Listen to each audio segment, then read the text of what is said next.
Hello, everyone. I'm pleased to welcome you to Accenti Magazine's third series, Workshops to Build Community, Engaging Canadian Seniors. The project is made possible through the financial support of Employment and Social Development Canada as part of the New Horizons Seniors Program.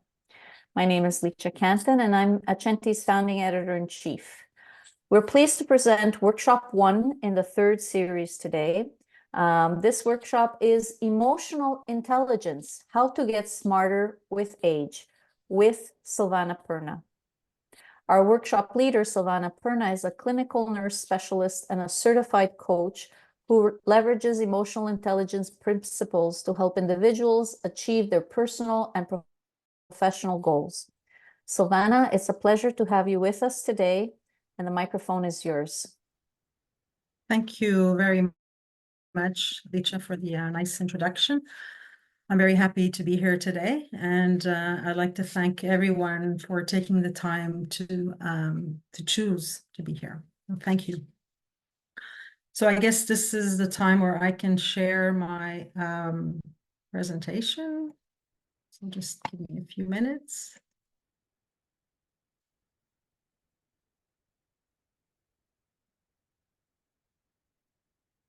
I'll see that.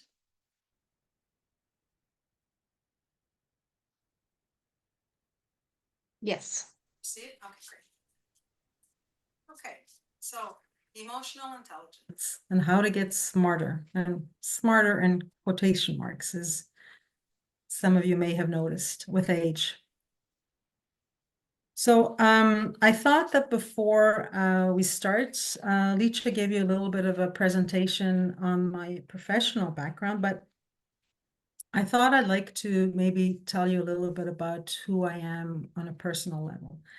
And before I go to that, I just want to thank Licha and Accenti for inviting me to be here. And it's a great opportunity for me, and I'm really honored to be here with you all.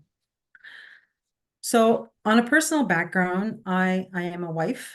I am a mother and a stepmother to 3 amazing children. And as a first generation Italian, born and raised in Montreal, I grew up in a family where emotions were either not expressed or they were not expressed in a healthy way. And so I struggled for most of my life with understanding and managing my emotions. You could even say that I had emotional dysregulation. And this led to many hard life lessons for me. But however, when I discovered the value of emotional intelligence, and that made a big turning point in my life for me. And applying the principles profoundly transformed my interactions with others and my perception of the world around me. By embracing emotional intelligence, I have been able to build healthier relationships and to develop a more balanced and fulfilling life. So this is what motivates me to be here today. And I believe that this is what motivated me to my path in becoming a certified coach. And I'm hoping that this workshop will also provide some usefulness for you in embracing the principles of emotional intelligence. So in this workshop, I hope that the objectives that I have for you is that I will be able to explain what emotional intelligence is and what it is not, to understand how a higher level of emotional intelligence can help you manage your emotions, to discover how to begin increasing the management of your emotions, and to integrate the learned concepts through group exercises and discussions. So we'll just start off with the brief reflective questions. So just something to think about. Why do we have emotions? What do our emotions communicate to us? Why is it important for us to understand what we feel? So if you want, you can jot down. If you've got paper and a pencil nearby, you can just maybe just jot down a couple of words that resonate with you. And then on the next slide, we'll look at why. We'll look at answering that questions. So emotions serve as a survival mechanism. They are deeply rooted in our biology, and they help us to respond to our environment quickly and effectively. For example, let's say you're crossing the street and you see that a car crosses a red light.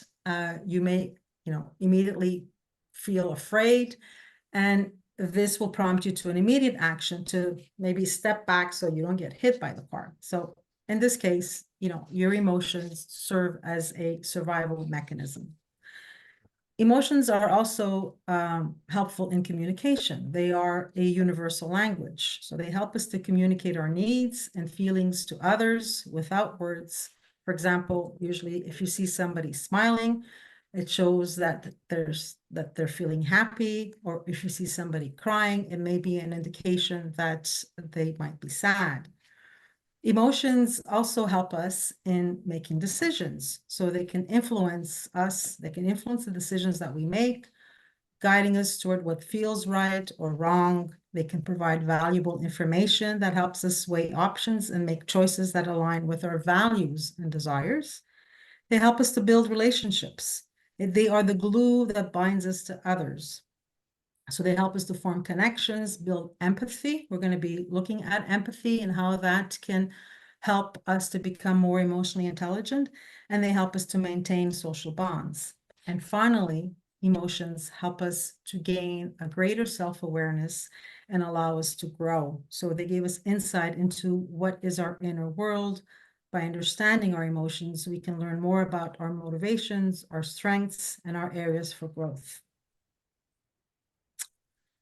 So let's start with a first exercise. So this would be a good time for you to get that pen and paper if you don't have it already. So I'll just give you a few moments to do that.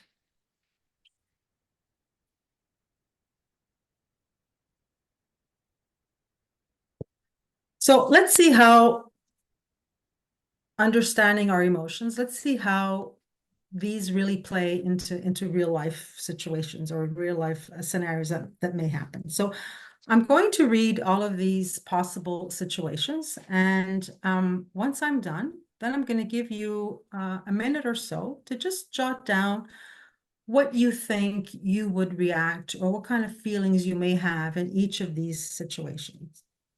So let's say you got a promotion at work and that you've been working hard for years, or you just got fired, or you missed an important family event because your flight was canceled, or you accidentally drank spoiled milk, or you heard a loud voice in your house late at night when you were alone. So I'll just give you a minute or so to write that down.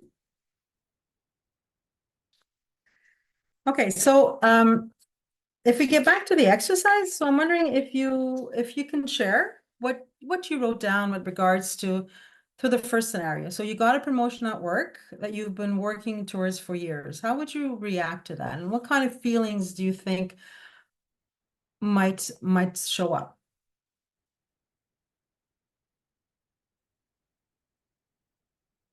Who would like to share? I wrote happy, grateful. Yeah, so you'd be happy, you'd be grateful. You might feel proud. Your hard work paid off. Your hard work was recognized. Anything else anybody would like to add? Stressed, relieved. Yeah. Stress. It may not necessarily, it's a good thing. You're feeling proud, you're happy, but there might be an element of stress as well, because you don't know what's coming up. Will there be more demands, perhaps? Maybe I would have to work longer hours. So there might be those mixed feelings coming up as well. Okay. Let's take another one. Maybe we'll do one more from these scenarios. If there's anyone who'd like to share in how they would react with any other one of these scenarios. Maybe you just got fired, or maybe you missed an important family event because your flight was canceled. I would feel bummed. but knowing there's nothing I could do about it. So which one are you referring to, Eloise? Oh, Which the dance? family event. You missed the family event. I'm missing the family event. Yeah, Okay. bummed out. Yeah. Okay, so you feel bummed out, but you kind of feel like there's nothing really that it's not within your control Mm. at this moment. Great, thank you. Anybody else would like to add anything? I wrote down disappointed and frustrated. Yeah, disappointed and frustrated. What about guilty? Yeah, there might be an element of guilt there as well, even though it may not, it may be something that's beyond your control, there might be an element of guilt there. So so as you can see, there's a range of emotions that what one can feel in different types of situations. So being aware of what these emotions are, we'll look into this in just a little bit, but being aware is one of the first steps towards our way to becoming more emotionally intelligent. Thank you for sharing that. So which of the statements below is the most problematic misconception about emotional intelligence? So it's a question I'm putting out there just because I wanted to bring your attention to some of the misconceptions that we hear around emotional intelligence. So actually A, B, and C, they are all misconceptions about emotional intelligence. So when we look at, people tend to think that it's just about being nice, or it's about social skills, or it's about controlling emotions. But out of these three, the one that can be the most problematic misconception is C. So that it is about controlling emotions. So in actual fact, emotional intelligence is very different from controlling your emotions. So we don't want to control our emotions, deny them, stuff them in a box and put them away. For one to be emotionally intelligent, you really need to be aware of what the emotions are, because emotions provide us with data. They give us information as to what might be going on.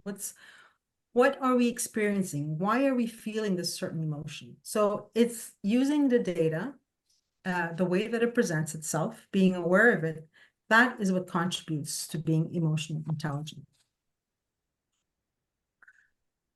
Perhaps you've met someone who just doesn't get you, or maybe says the wrong things, or you've noticed that they can't get along, or they have a hard time getting along with others, or they might miss cues or signals during meetings or family gatherings.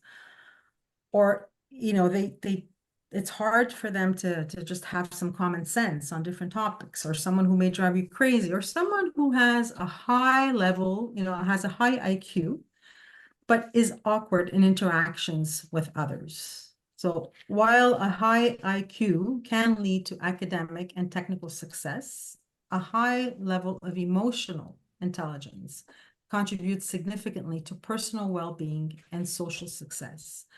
Actually, having a high level of IQ is correlated with having an overall high level of well-being.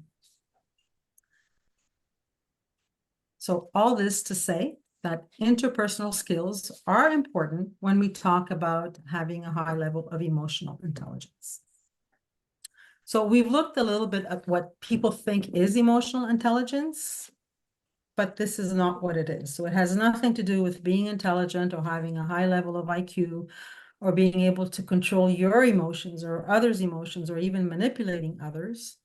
It's not about being soft, and it's not about whether you are an introvert or an extrovert. But rather, emotional intelligence is the ability of an individual to recognize, understand, and express their own emotions and those of others, to differentiate them, and to use them to guide their thoughts and actions.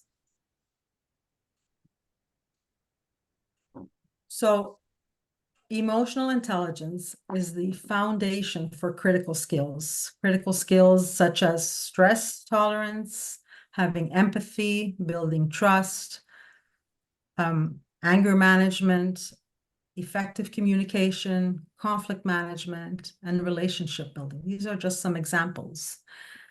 And all of these are critical skills that can foster good relationships. And having good relationships is the #1 predictor of longevity, according to a report that was written by an organization. It's a nonprofit organization that does a lot of work on emotional intelligence called 6 Seconds. So now what? Now that we know all of this, right? Some people tend to have a natural ability to have a high level of emotional intelligence, while others may need to work a little bit more on it. But the good news is that it can be learned. And it can be learned at any age, absolutely.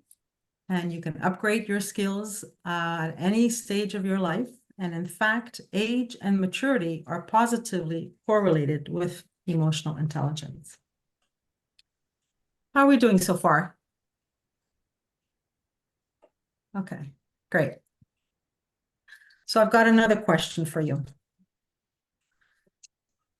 So how often do you do things that you regret when you are upset? So you could either, again, it's time for your pen and paper if you want to jot it down, or perhaps, actually, perhaps I'd invite you to write it in the chat. And I'd be curious to know.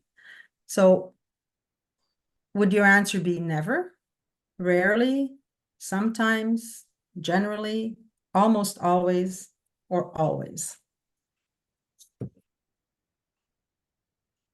I'll just give you a few moments to answer that.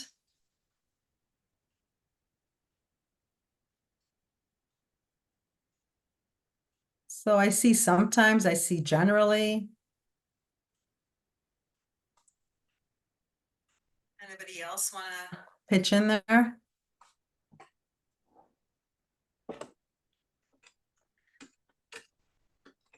So I see sometimes, almost always. Oh, sorry about that. Pressed on the wrong.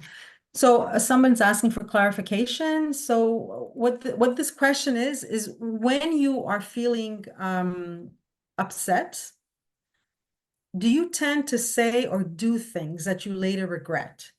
And so the question is, if so, how often? Is it never, rarely, sometimes, generally, almost always, or always? So I see a mix of responses. So I'll just share my own experience. For me, before I started using principles of emotional intelligence in my life, my answer was always or almost always. When I was feeling upset, I would always or almost always say things that I say or do things that I would later regret. I have to say that now my answer would be sometimes. At moments, depending on the situation, it goes, somewhere between generally and sometimes. But just to illustrate the difference that it's made in my life between going from always to sometimes, and that's for me is a really huge win. So thank you for sharing your answers. Just a very brief history about emotional intelligence. So it was first introduced by psychologists John D. Mayer and Peter Salvi in 1990. And it was later popularized by Daniel Goleman in 1995 with the publication of his first book, Emotional Intelligence, Why It Can Matter More Than IQ. And I'm mentioning this because a lot of the slides and what I'm going to be presenting and some of the exercises that we'll be doing together are based on the work done by these psychologists.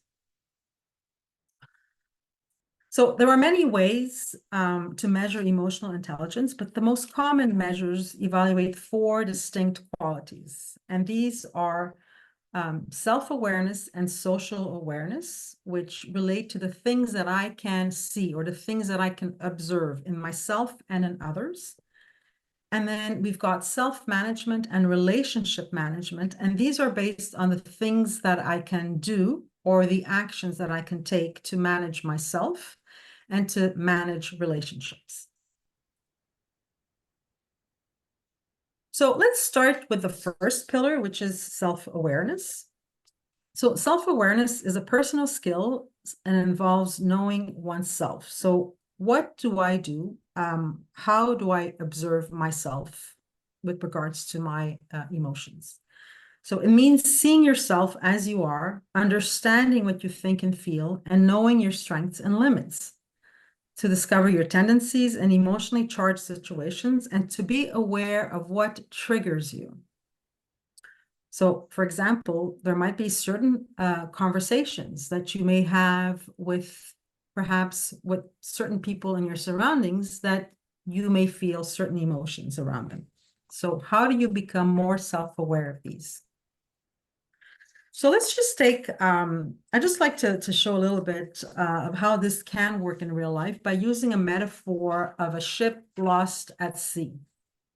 So let's say someone that knows you or that cares about you, and I'm not talking about a stranger here, because if a stranger would ask you, how are you? We tend to say, oh, fine, right? We don't go into our personal life usually or more details about what really is going on. But let's say someone who knows you or cares about you would ask you, how are you doing? How prepared would you be to answer that question accurately with regards to how you're feeling?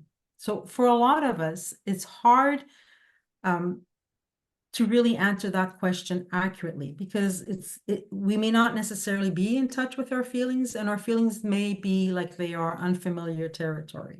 So it might be difficult for us to accurately articulate them. But by learning to understand and to use precise words to describe our emotions, we can build a kinder relationship with ourselves with regards to our emotions. So this means addressing our feelings based on head-on instead of avoiding or suppressing or denying them. Remember the picture of the box that I showed you at the beginning, right? So we don't want to tuck them away. So let's use a metaphor of the ship and imagine that you are alone on a ship that's lost at sea without any instruments to guide you. You would feel confused, scared, and disoriented, and unable to ask for help because you don't have any tools or instruments to do so. Now, let's imagine that you were to find a map and a compass. Okay, so now you have tools. With these tools, you can identify your location and steer your ship in the right direction so that you can get to shore. So it's the same thing with your emotions. Your emotions can serve as your GPS. If you can accurately identify them, you can navigate the present moment with confidence and more effectively and make healthier decisions. So by doing this on a daily basis, regularly, by checking in and asking yourself, how am I feeling? This will help you to develop your skills of self-awareness. And we call this emotional literacy or emotional granularity. Okay? And we'll look at the next slide, which will give you an example of how you can build your emotional literacy. This is we call this the wheel of emotion. So it's a tool that can be used to develop your emotional literacy. At the core of the tool, you'll find 6 or 7 core emotions that most people feel. And those are angry, sad, happy, surprised, fear, disgust. And in this particular example here, we have a 7th one, which is bad. But, there might be a difference, for example, if you think that you're feeling fearful. So let's take the example of being afraid. So when you go and explore, like, what's going on? What am I noticing around me? What is it that's making me feel afraid at this moment? And by exploring that further, you may realize that maybe it's more than just being afraid. Maybe you're feeling insecure at this moment. And if you take that a little bit further and you explore what's happening, where perhaps in my body am I feeling this? Am I having this feeling? What's just happened around me? Is there something that's changed, something that's different? What's making me feel insecure? And perhaps you may further, with more accuracy say that, well, I'm actually feeling inadequate at this moment. So the advantage of doing this is that the more precise that you can identify your emotions, the more you'll be aware of what's going on around you, and you will be able to respond accordingly. Okay? So let's now do an exercise together. That's called the emotional compass exercise, and it's kind of a little bit of a, I guess, a cross between a visualization and a mindfulness exercise. So I'm going to ask you right now if you can sit comfortably in your chair, if you can find a comfortable place to sit. And we're going to be exploring our emotions with this exercise and trying to understand how these emotions manifest in our body. And we can try to gain some insight as to the origin of this particular emotion. So it's going to help us to develop a deeper awareness of our feelings. So if you like, I would invite you to sit comfortably and to close your eyes. It may help you to visualize the situation a little bit more. And I'm going to ask you to think of a current or a past situation that has evoked strong emotions in you. So this could be a recent event or a memory that still holds emotional significance for you.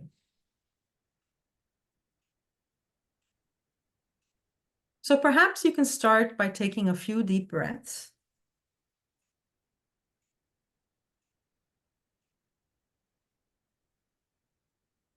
And bring to mind the situation.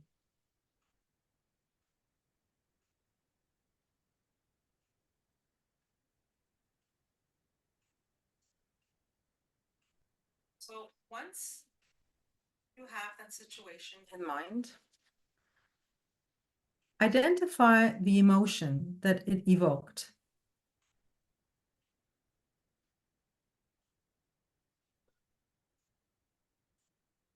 Perhaps it was anger, or joy, or sadness, or fear,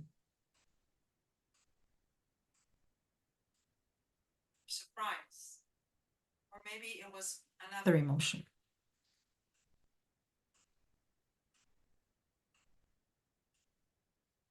As much as possible, be specific with the emotion that you're identifying. So rather than saying that it made you feel sad, you might say that it made you feel disappointed or perhaps grieving.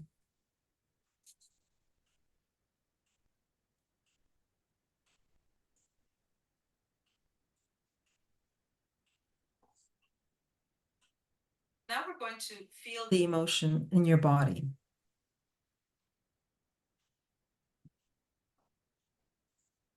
So focus on the physical sensations that accompany this emotion in your body.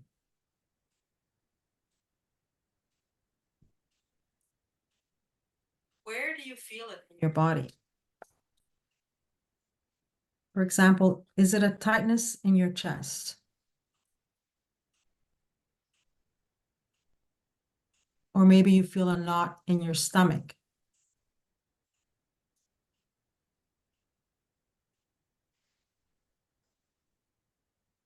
Or maybe you feel a tension on your neck or your shoulders.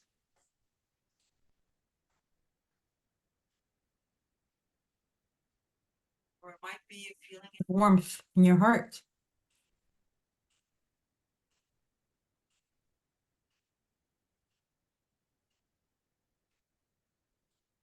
When you think of the emotion,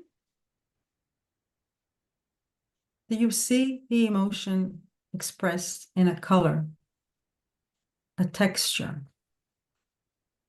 or a shape?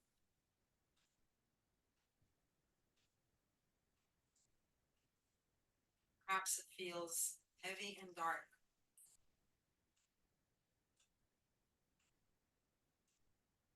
Or maybe light, buzzing.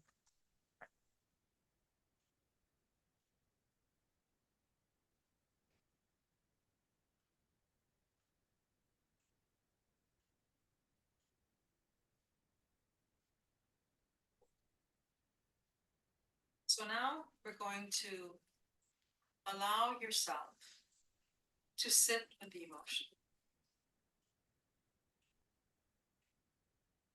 Allow yourself to fully experience the emotion without trying to change it.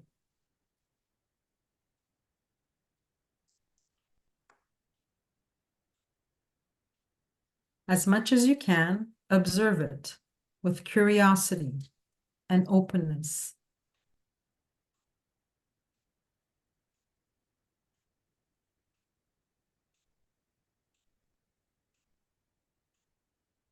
And if you can, notice how the sensation changes as you give it your attention.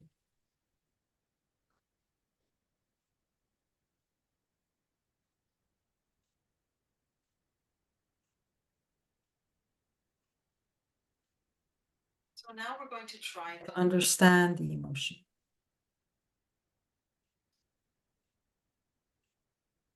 Take a moment to reflect on what might be causing this emotion.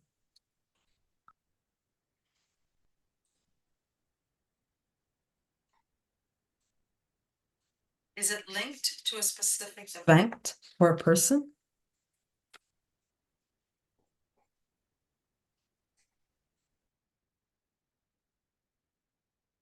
Are there any underlying thoughts or beliefs contributing to this feeling?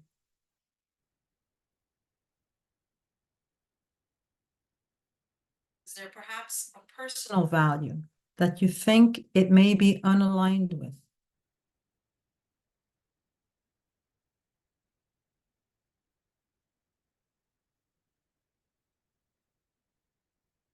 Understanding the why behind the emotion can provide insight into your emotional patterns.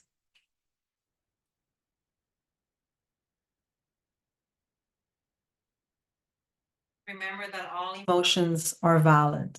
There are no good or bad emotions.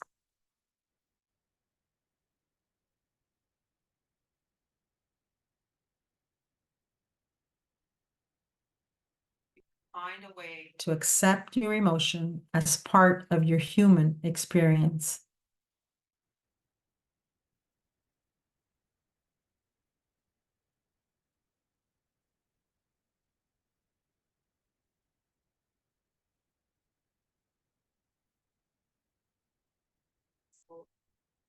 If your eyes are closed, you can now open your eyes.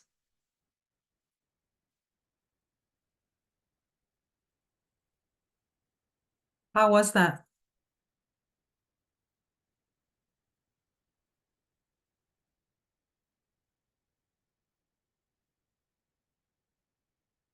So I'm wondering if you can share a little bit about this right now. Maybe if you'd like, you can open your cameras. Those who have them closed.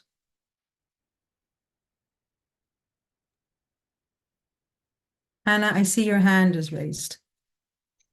Yeah, thanks for that. I've done a similar exercise to that in the past, but what I really liked, you asked a question toward the end, or you made a comment about misalignment with personal values. And yeah, I thought that was like really powerful, especially as we get older. I feel like we are more, our personal values have been more established and we actually know what our values are. And so it can cause an emotional response when something happens, whether it's, an interaction with another person. And I never really thought about the misalignment of values before. So just thank you for shining a light on that.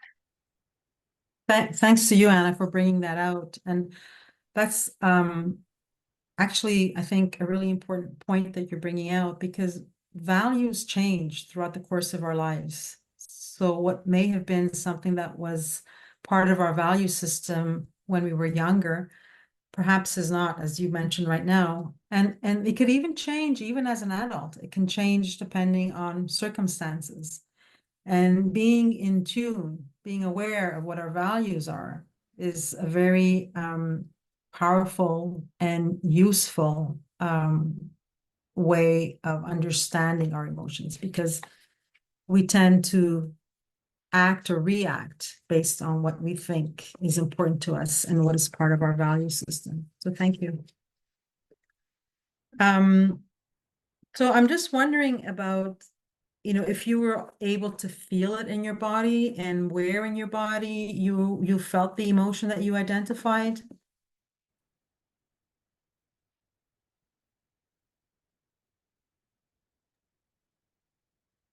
Jim?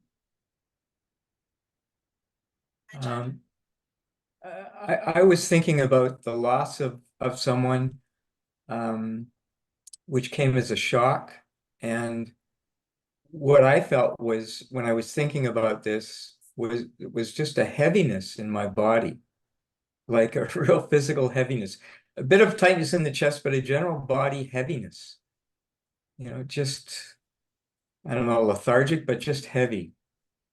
That was my physical reaction to that emotion. And is this something that you were able to identify previously, Jim? Or is this something new that you've just discovered? Well, I did have an emotional reaction when I first got this news, but I don't remember feeling like a physical heaviness. I mean, that I wasn't sitting down in one spot, I was moving around, so maybe that's the difference. But definitely when I thought about it this time, there was this physical heaviness in the whole body. Well, our bodies communicate to us. So being aware of what's going on in our body, and as you're describing this physical heaviness, you're associating it to this feeling that you've had of loss, or maybe perhaps of grief, in the situation that you were thinking about. Thank you for sharing.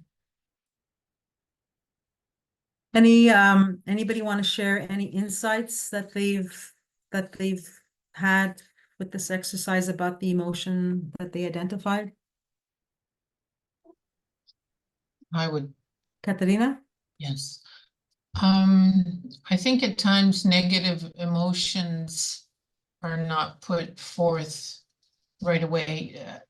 This exercise sort of gave me the possibility to meditate a bit more on this negative emotion. I'm very worried for a family member. So taking time and just meditating and just thinking about it, I guess it gives you the opportunity also to resolve it in a certain way. I tend to put negative emotions aside. I don't know. I guess it's just something that maybe it hurts too much and I don't accept it. But meditating on it a bit more gives you maybe a clearer aspect on what the whole situation is. That's what I felt in this moment.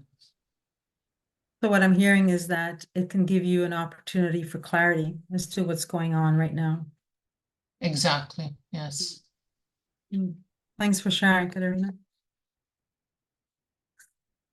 Okay, thank you. So we'll move on to the next slide. Eloise had her hand up. Oh, I'm sorry, I didn't see the That's hands. okay. Thank you. So I'm just wondering, were you using the term negative emotions, and I do understand completely what you mean, but I'm wondering whether emotions can be negative. That's Like, a I'm great just question. They're an emotion, and if we can understand it and we can work with it in a positive way, Hmm. like, or is it's just like how we feel? Yeah.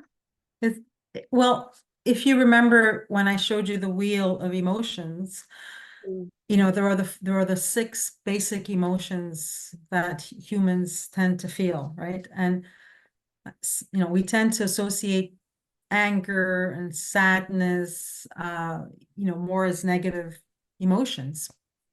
But the whole purpose of becoming emotionally intelligent is being aware of these emotions, whether we see them as being negative or positive. It's being aware of them when they're present. Where do they show up? Noticing them. How do they show up? What are the situations? Where do they manifest in our bodies? What kinds of conversations, what kinds of interactions with which people, do they tend to show up? And then it's all about how do we use that awareness to self-regulate, which will be the next piece that I'm going to talk to you about, right? So it's not necessarily, as you say, about negative or positive emotions, but what do we do with them? Thank you. Yeah, thank you. So this is the second pillar of emotional intelligence, is using that self awareness to regulate. So I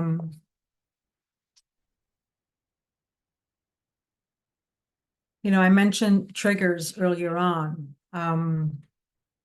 But what do you do if you are in a bad mood and you think that everyone is just annoying?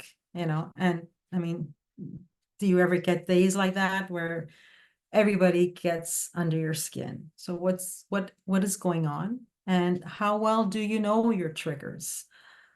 So maybe if you can just take a few moments to think about what are your triggers and what situations. Maybe if you're at work, are there certain people or certain types of situations that may set you off? And what about at home? What about in your personal relationships? What kinds of things set you off? So maybe just take a couple of moments just to have a mental jotting down of what that might be for you.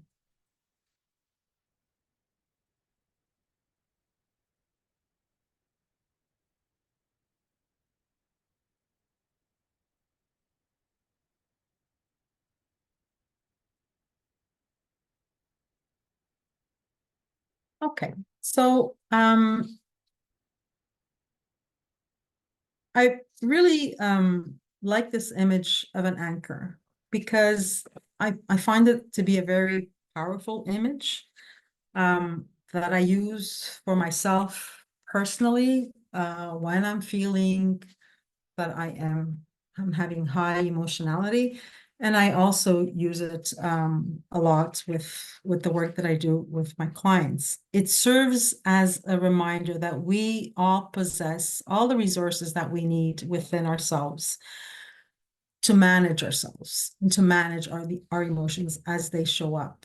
So it's, if I take the metaphor of the boat again, so if you're a boat and you're arriving at a port, you will drop your anchor. So, the anchor gets dropped so that you can stay in a stable place so that the boat does not float away, so that you are anchored, you are grounded in a place.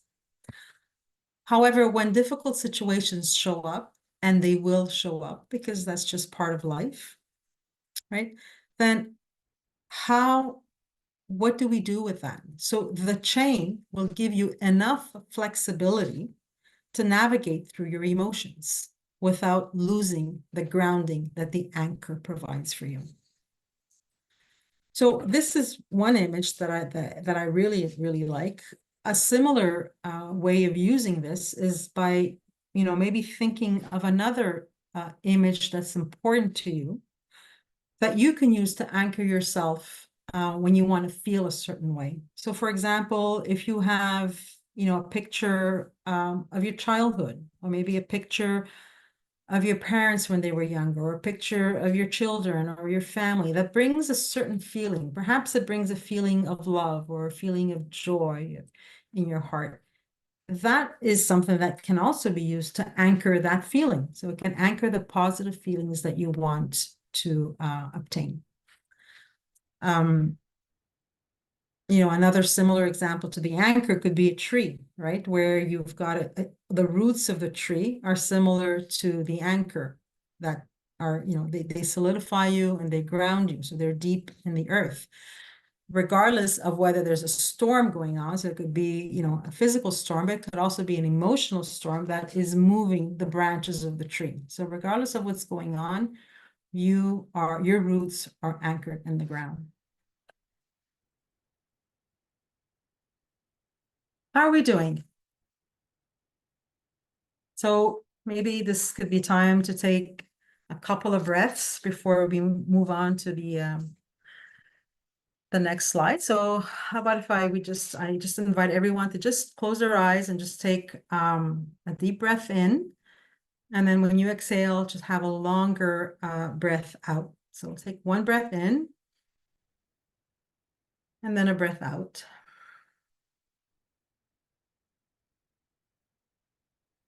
And we'll repeat this, one breath in and a longer breath out.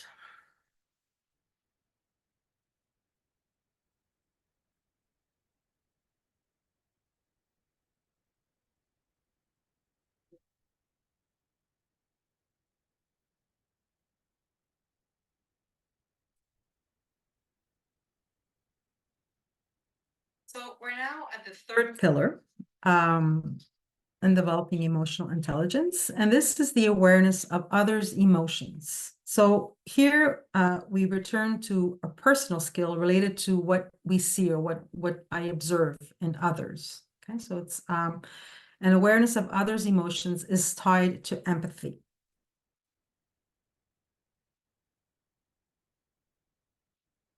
So this is another one of my favorite images because you know, empathy is the ability to understand and share the emotions of others. It allows us to see things from someone else's perspective rather than just our own. So if you look at the image, there's an image of a number on the ground, and the person on the left, you know, from their perspective, this is a number 6. And whereas the person who's standing on the right, from their perspective, it's a number 9. And of course, you know, we as outsiders looking at this, we can see that they're both right. They're both looking at it from their own perspective. They're right. But how can we, you know, see things from another person's perspective? So if we just, you know, if we were to just shift a little bit and just move a little bit so that we can see things from the other person's perspective, then it may be easier for us to be able to empathize with them. You know, so rather we can ask the person, you know, who sees the number as a 6, well, what is it that for you makes this a 6? And that way, you know, we are away from the judgment, and we are really putting ourselves in the other person's shoes and trying to understand how they see things from their perspective. So I've got a couple of, actually I have 3 scenarios, but I don't think we'll be able to go through all of them. So we'll go through the first one because I've got another exercise that I'd like to do with you at the end, right? But we've got, we have 15 more minutes. Is that correct, Licha? Yeah, we have 15, even 20 minutes. We would leave 10 minutes at the end for questions. Okay.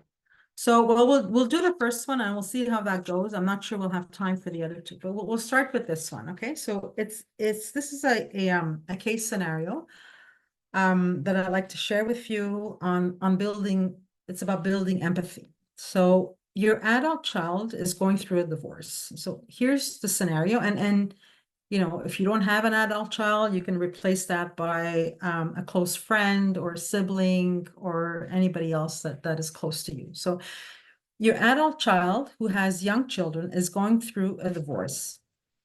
So they are struggling with the emotional turmoil and the challenge of co-parenting while trying to provide stability for their kids. So the question for you is, how might your child be feeling during this difficult time? What emotions and worries might they have about their future and their children's well-being? How can you offer empathetic support to help them navigate these challenges?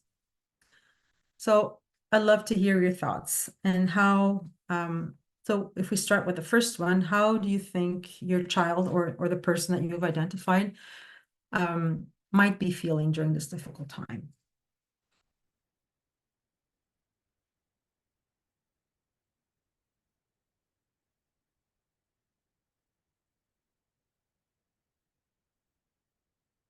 I don't see if there are any hands up. I don't see them. So I would just invite you to Stressed out. stressed out. Yeah. What do you think would be stressing them out? Well, how they're going to manage the whole deal. And I guess the effect of this on their Mm-hmm. children. What else might they be feeling? I would say fear of the unknown future. Mm-hmm. So a lot of uncertainties.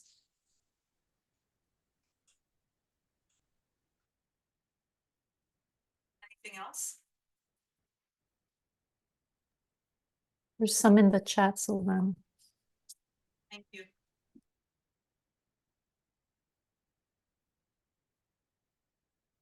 Yeah, so overwhelmed or ashamed. Yeah. Yeah. How about sad or grief? They might be feeling some grief over the loss, of the family that they thought was. Discouraged, scared. Yeah, thank you. So, how can you offer empathetic support to them to help them navigate these challenges? What would be something that you can do?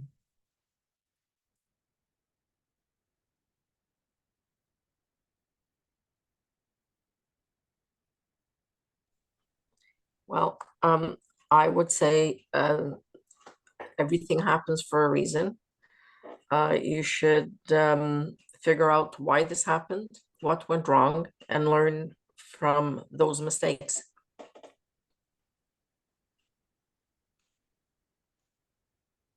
Thank you, Terry. So what else do you think they may be needing from you at this moment?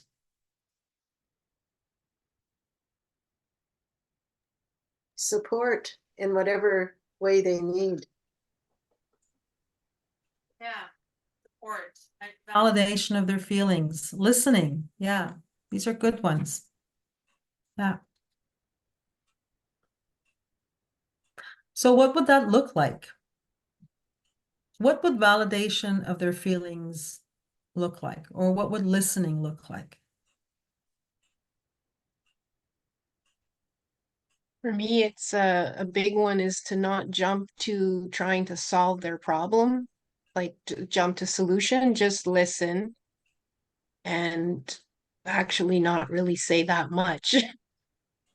I talk too much. Yeah. And not giving advice, right? Mhm. Yeah. Which is,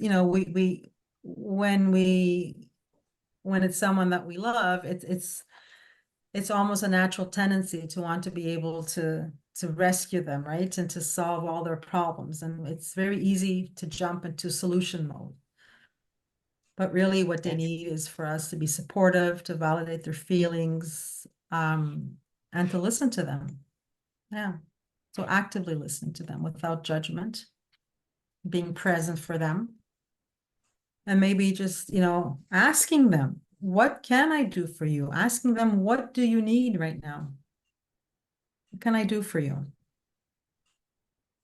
Probably taking care of the children more often. Yeah, that might be, if that's what they say that that's what they need, then that might be something that would be supportive for them. Yeah. Thank you.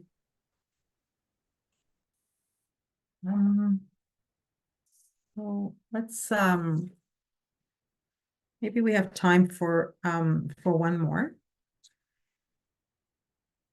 Okay, so the second scenario was your elderly parent has passed away after a long battle with cancer. So what emotions might you be experiencing in this situation? And how can friends and family members show empathy and support you as you process this complex mix of feelings?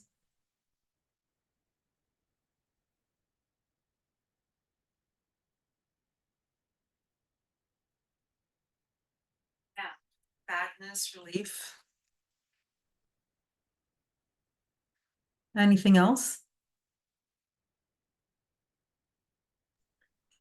Well, when this happens, and it happened to me, so I know there's a myriad of feelings.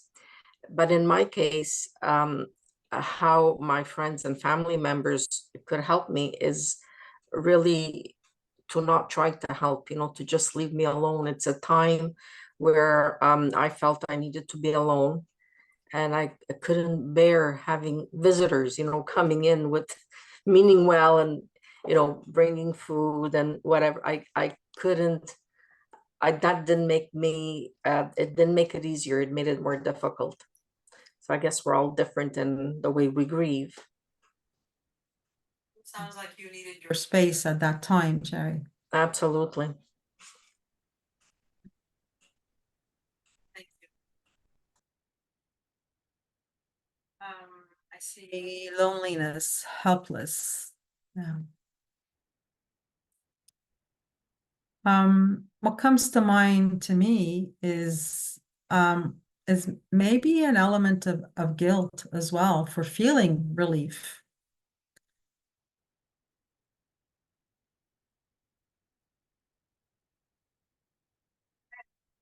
Great, thank you.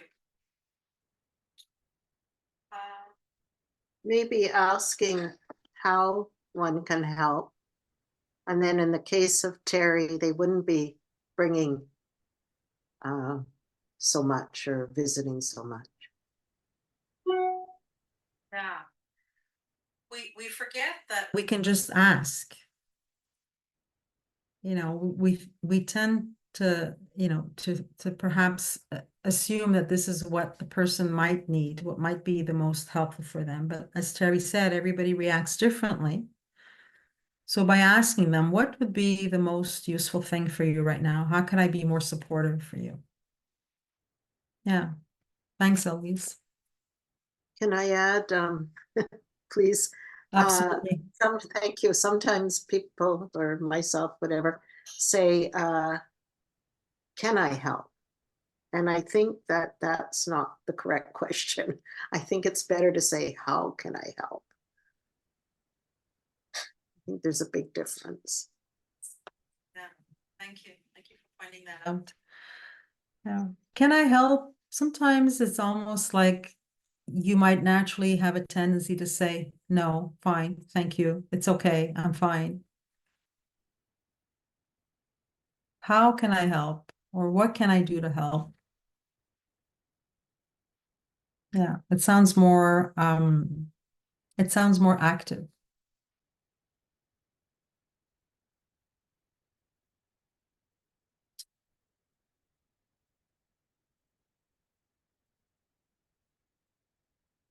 So if we continue along awareness of other people, just wondering how good you are at people watching. So we communicate, through verbal expression, but our body language also says a lot. And we can learn a lot by what people are feeling through their body language or through their facial expression, for example. Does what they say match with what they're doing? Does it match with their nonverbal?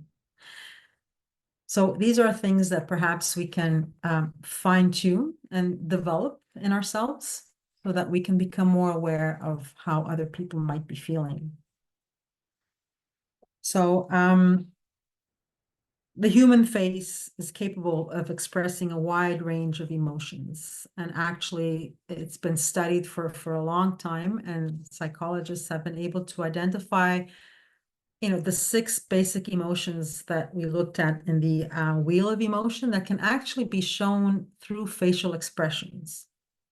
Even though, of course, there may be cultural differences or differences in context that may not be accurate, but overall, there are, basic facial expressions that correspond with certain emotions. So I'm just wondering if we can maybe pick pick one. If we pick the person who's up in the upper right-hand corner here, and I'm just wondering if you can, identify what this person might be feeling.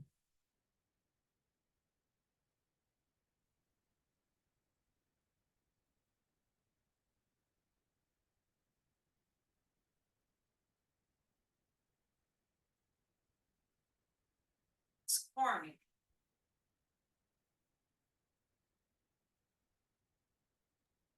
Judgment. Mother-in-law face. Or guilt. Yeah. Yeah. Some of these are easier than others to pick.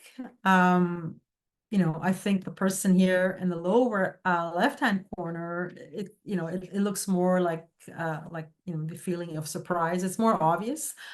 The person that's up here, some of them are a little bit harder to identify, but we know that this person right now is perhaps not feeling happy. So even though we can't really, pinpoint what the emotion might be, it really doesn't look like an emotion of happiness or joy like this person might be feeling. Okay, so just by practicing that, and a great way to do this also is to just sit at a coffee shop and just people watch. And just try to see, even if you see maybe, two people that are sitting together and that you cannot hear their conversation, try to figure out what's going on between them. What feelings might be exchanged between them just by their nonverbal and their facial expressions. So fun activity. And so we're now at the fourth pillar, which is relationship management. So this is to use awareness of our own emotions and those of others to manage interactions successfully. Relationship management is crucial for building and maintaining healthy and productive relationships, both personally and professionally. It includes using clear communication and addressing and resolving disagreements in a way that strengthens relationships. It is empowering to remember that we choose our responses. So by asking yourself, how do you want to feel and how do you want to show up? These can be tiny little strategies that can help us to choose the way that we want to be, the way we want to respond with others in our environment, and how this can have an impact on relationships. So what can we do to improve our relationships? If we keep doing the same thing, we can't expect to have different results, right? That's been thought of being the definition of insanity. So we need to change what we do for us to reach the outcomes that we desire. So how can we do that? What are things that work for you? And I'd love to hear what you do and what does work for you. I'd like to share perhaps what I do when I am having a conflict or a disagreement with a loved one, whether it's with my spouse or whether it's with my children or my parents. And it's something that I've started to do, and I do it more regularly, and I find that it's quite powerful. And it's when I'm in the midst of a difficult conversation with them, I just tell myself, or I remind myself, that this is someone that I love. And that even though at this moment, what they are saying or doing is not something that pleases me, it's something that I'm not perhaps reacting positively to, but I remind myself that this is someone that I love. And then I ask myself, how do I want to be in this conversation right now? And just by doing those two, small things, but things that I need to tap into when that does happen, it just decreases the tension, it decreases the emotionality in the conversation. And then I'm able to either walk away or to either, come up with a more constructive way of communicating at that moment. So I'm just curious to know what you've done, what works for you, and what are perhaps things that you haven't done, but that you would like to try. Sorry about that. So you can either put it in the chat, or you can just share verbally.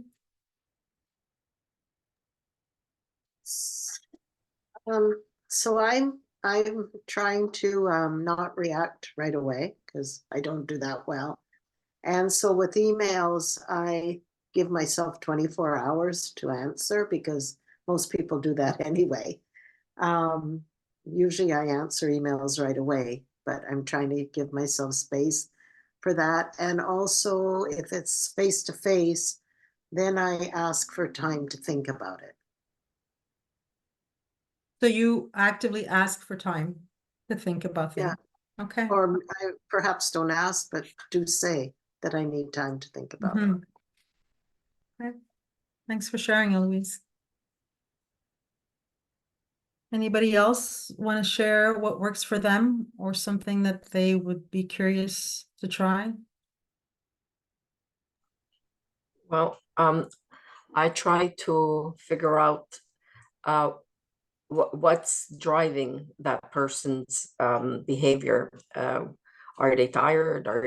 Have they had a disappointment? I try to empathize with them, and I try to put myself in their place, and try to make them feel better about whatever situation.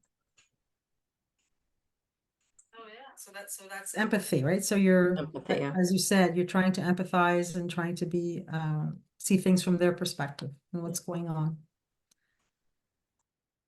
Thank you. Thanks, Terry. Anybody else would like to share?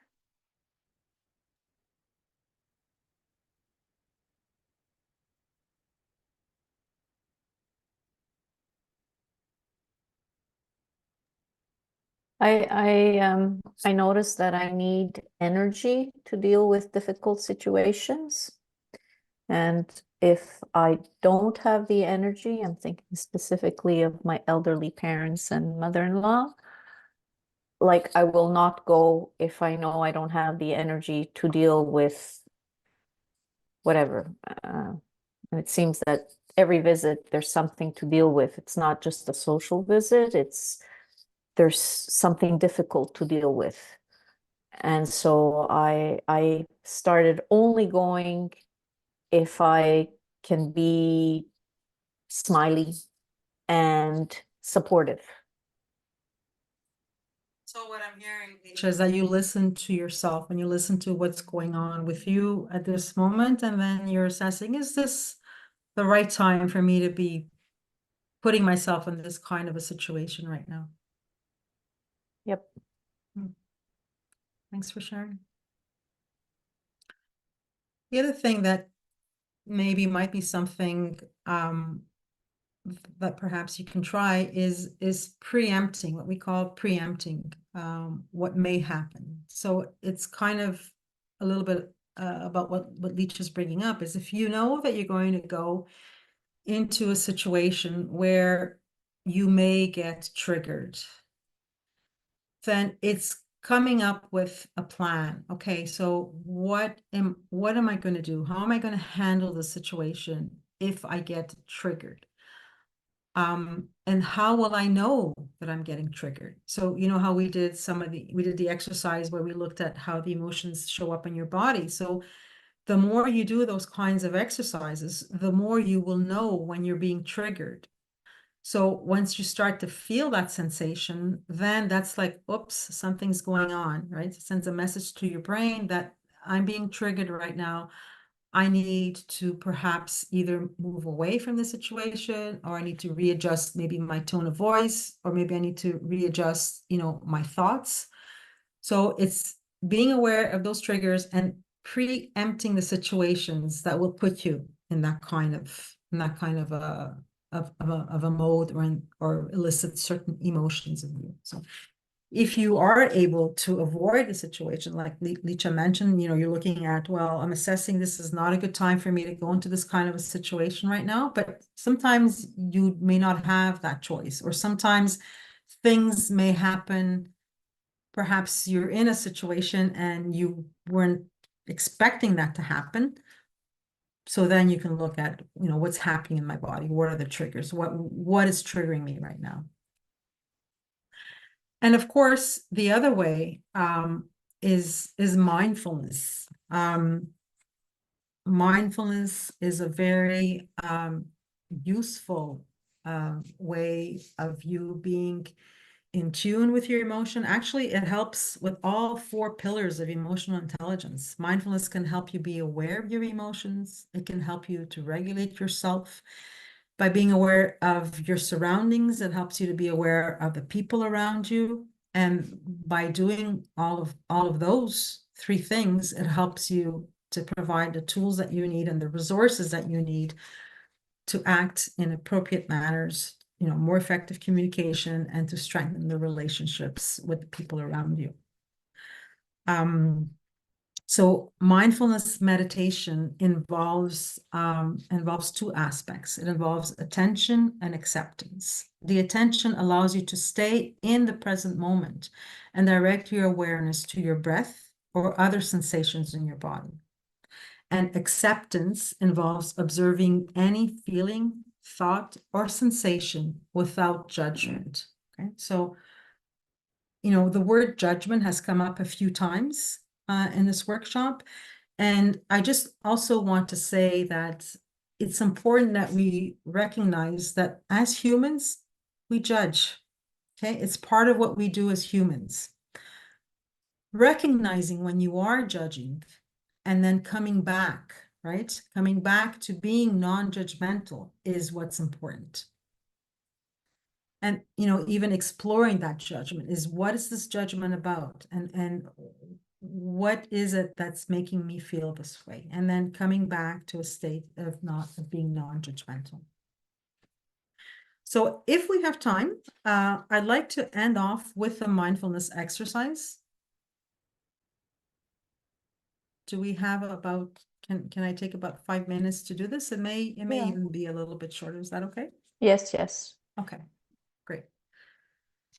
So this is actually, this mindfulness exercise is based on a poem that was written, it's a very old poem, it was written many years ago by Rumi. And it's been translated in several languages. And it's a poem that is often used for mindfulness exercise in relation to emotions. So perhaps before I start reading this, I'm going to read the poem and then we'll do a mindfulness exercise. But perhaps before I start reading this, if you can take a mental note of any words or images or phrases that stand out for you as you think about how you experience emotions in relation to this poem, okay? So if you'd like, again, you can just listen, or you can close your eyes and listen, whatever you're comfortable with. So it's called The Guest House. This human being is a guest house. Every morning, a new arrival. A joy, a depression, a meanness. Some momentary awareness comes as an unexpected visitor. Welcome and entertain them all, even if they're a crowd of sorrows who violently sweep your house empty of its furniture. Still treat each guest honorably. He may be clearing you out for some new delight. The dark thought, the shame, malice, meet them at the door laughing and invite them in. Be grateful for whoever comes, because each has been sent as a guide from beyond.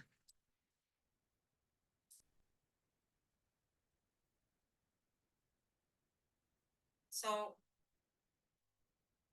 when I read this, can you identify? So perhaps when you think of this poem, if you can identify what are the guest emotions that show up at your guest house? And how do you treat them? So, the poem sends a message that all emotions have a purpose. Remember, they all give us data. They're all there for a reason. And they may also be offering us an opportunity for growth. So accept them all, let them all in. And also the other message is that all emotions pass. They are all temporary. So as they come in and out of your house, just let them pass and just accept them and acknowledge them. So we're going to do the exercise, the mindfulness exercise right now. So if you can, again, sit comfortably. You can sit with your back straight, and if possible, have your spine straight as well. You can pretend that there's a string at the top of your head that's pulling you up. And if you have your feet on the ground, you can have your arms also just lying comfortably on your lap.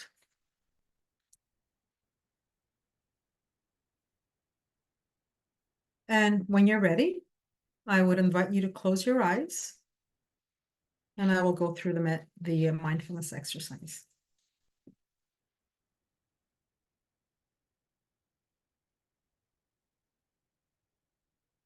So let your eyes close and your body be still and quiet.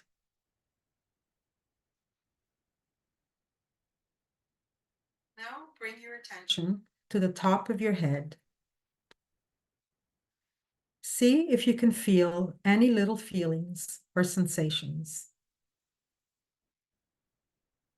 Maybe you feel prickly or vibrating sensations. Or maybe your head feels tingly or soft.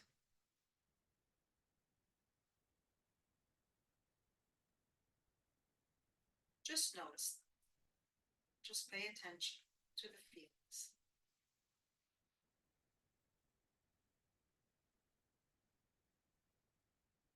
We're now going to try scanning our whole body for sensations.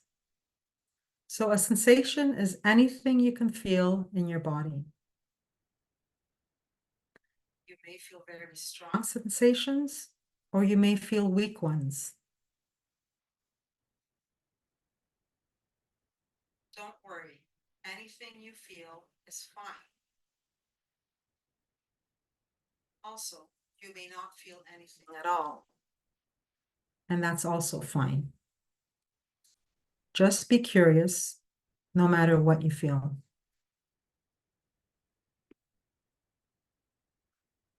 So from the top of your head, now move to your face. Pay attention to your forehead.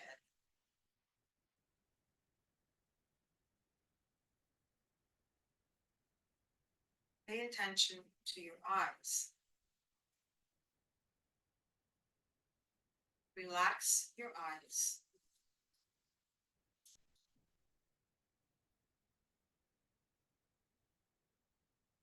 Now pay attention to your cheeks, your nose, your mouth.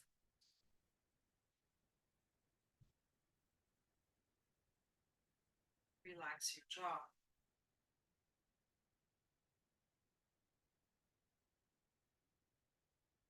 Pay attention to your chin.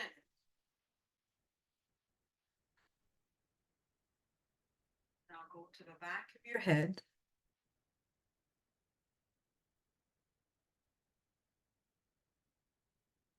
Now notice your neck and throat.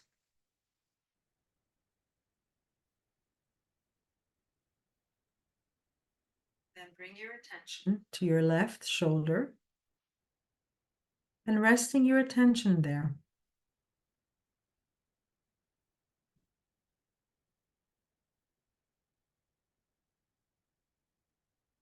Notice your left upper arm, your elbow.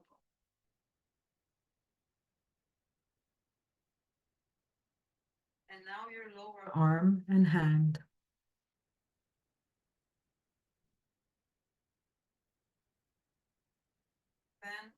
all 5 fingers of that hand.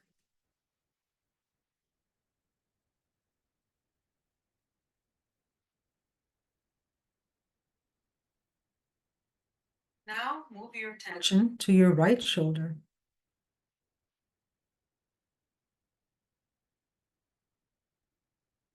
Feel your right upper arm, your right elbow, your lower arm, your hand, and all the fingers of that hand.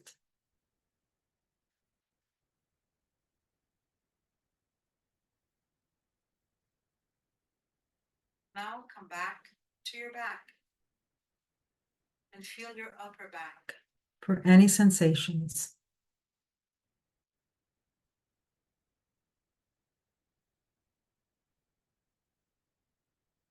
You may not feel anything.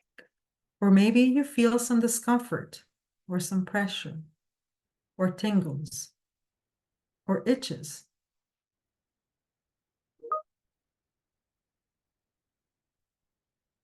Scan your attention across your back and down your spine and to your lower back.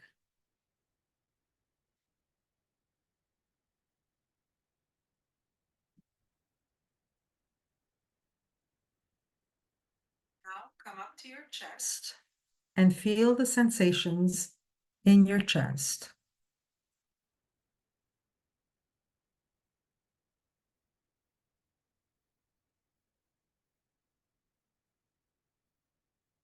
Now feel your belly.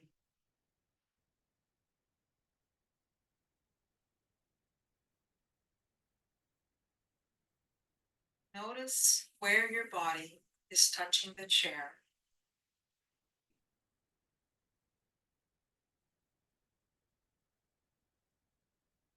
Now feel your left leg from the hip to the knee.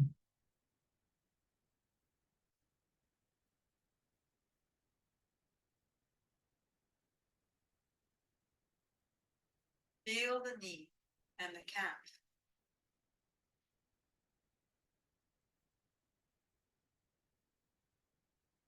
Feel the ankle.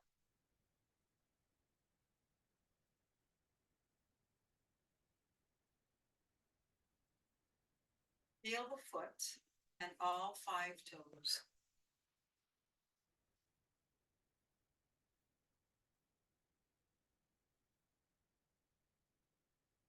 Place your attention on your right hip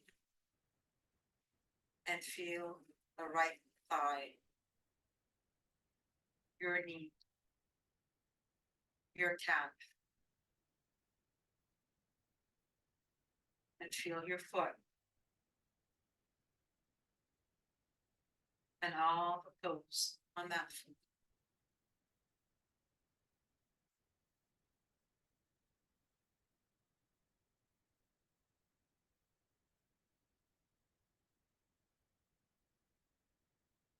Now, notice your entire body. All at once. Keep your attention on your entire body. Letting your attention notice everything at once.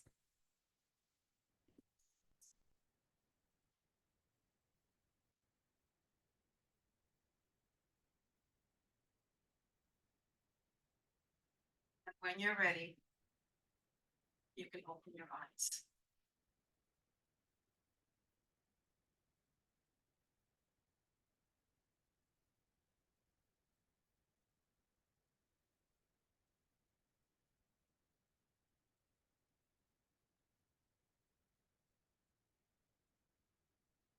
How was that?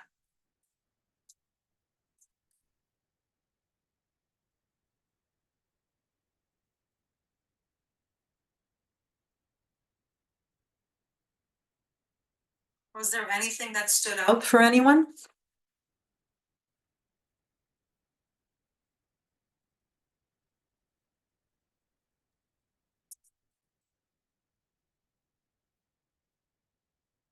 I liked hearing when you said, what are my guest emotions and how do I treat them?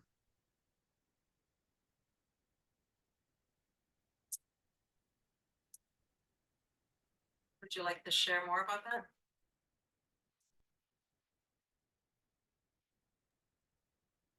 Well, I think that we just shove them aside and keep going on to the next thing. So we don't honor them. And we might probably honor the emotions of other people more than our own. Seems like, I don't know.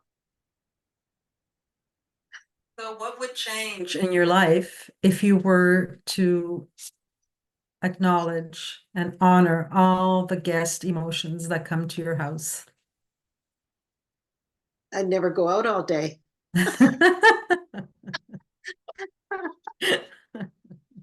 Probably they would decrease in time then. Mm.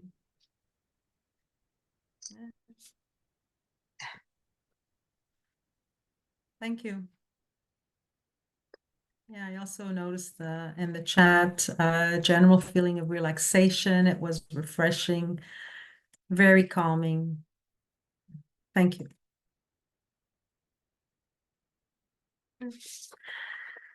So, there's been a lot of research done on emotional intelligence, and it shows that people improve their emotional intelligence more when the following conditions are present: when they have a strong motivation to learn or to change, when they consistently practice new behaviors, and when they seek feedback. So when they're seeking and open to feedback on their own behavior. And so that, concluding with a thought from Daniel Goleman, if your emotional abilities aren't in hand, if you don't have self-awareness, if you are not able to manage your distressing emotions, if you can't have empathy and have effective relationships, then no matter how smart you are, you're not going to get very far. So I just like to, so with that, I'd like to thank you all for your wonderful participation, for your sharing. It's what makes the workshop interesting. And if you have any questions, I can stay more and answer them now, but if they come up afterwards, or if you're curious on how we can work together on increasing your level of emotional intelligence to improve the quality of your relationships, I've got my contact information here. You can also go to my LinkedIn page and get more information on who I am and what I do. So thank you.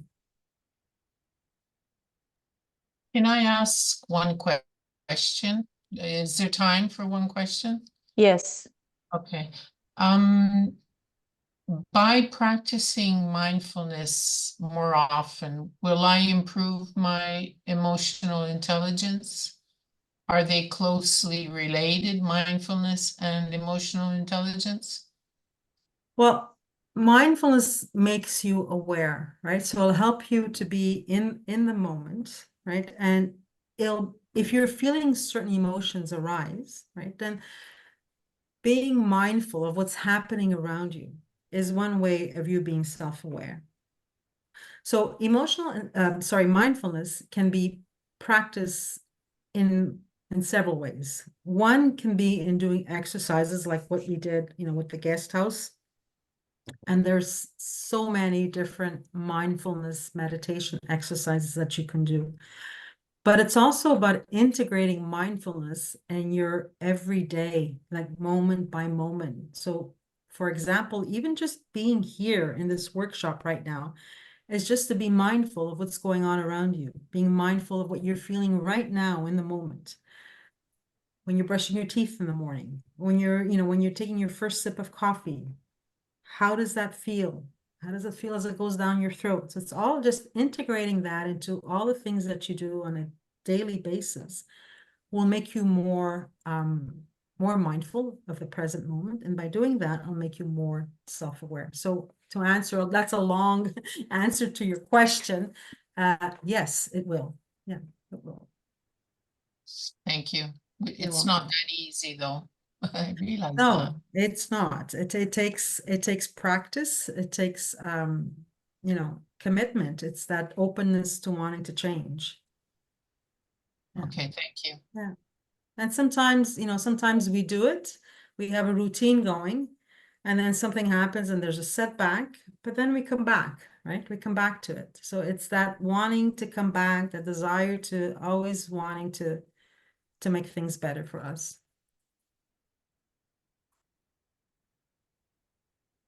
Thank you. So- Sorry, Yes, Eloise? could you just please, thank you, Licha, repeat the 4 pillars? Yes, so it's self-awareness Yeah, and self-management. So those are the self for yourself, right? And then there's the awareness of others' emotions. And then it's managing, so it's managing the emotions of others, and then it's the relationship. So building the good relationships. thank you. You're welcome. Any other quick questions? Okay, so I will close and thank you very much, Silvana. Thank you. For a great first workshop in our 3rd series, a very informative workshop. And thank you to all of you for joining us today. I'd like to invite you to join us for workshop 2, which will happen on Friday, June 14th at 2 p.m. And that will be your personal strategic action plan with Russell Freilich. Please check the Accenti site for future workshops. I've put the links in the chat, accenti.ca/workshops to build community. You can also watch our past workshops on Accenti's YouTube channel. So if you go to accenti.ca/workshops, all of the past workshops will have the link to the recording. Thank you for being here today. Accenti's workshops to build community, engaging Canadian seniors is made possible through the financial support of Employment and Social Development Canada as part of the New Horizons Seniors Program. And I look forward to seeing you at the next workshop. Thank you. Thank you all. Thank you, Silvana. Thank you.